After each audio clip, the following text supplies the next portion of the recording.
Quand on parle du Festival d'Angoulême, on pense tout de suite à la bande dessinée. Mais depuis 4 ans, cette ville française célèbre aussi le cinéma francophone.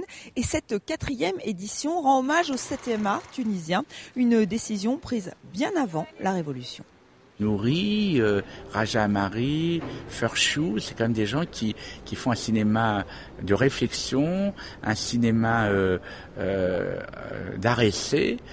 Et voilà, c'est un cinéma qui a une vision, qui a un point de vue de cinéma. Voilà, il y a l'idée de cinéma dans ces films. La Révolution mérite, moi non, mais la Révolution mérite cet hommage et c'est un mouvement inattendu, un mouvement très fort, un mouvement profond, un mouvement salutaire, un mouvement d'avenir qui va rester.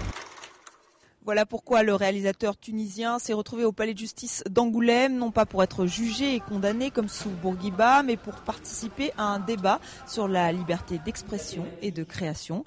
Quant aux festivaliers, ils peuvent redécouvrir ces films comme L'Homme de cendre, sélectionné en 1986 au Festival de Cannes.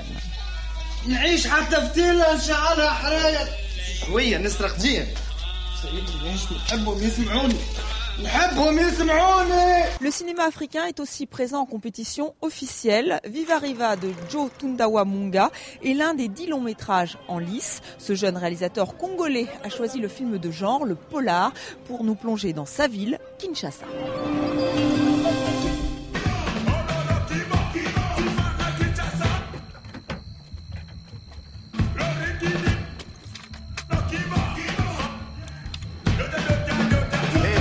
Y passer la nuit.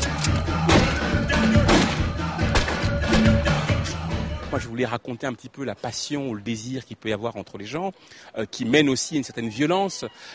On a quand même eu 32 ans de dictature avec Mobutu, donc c'était une manière d'être, c'était les gardes du corps, c'était une violence psychologique aussi.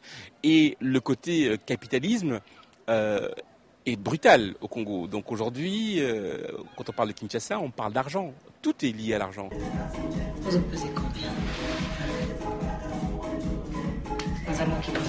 Cette œuvre violente, érotique, s'inscrit dans la lignée des films de la Black Exploitation des années 70 aux États-Unis. C'est plutôt réussi. Viva Riva sort le 7 septembre en Belgique.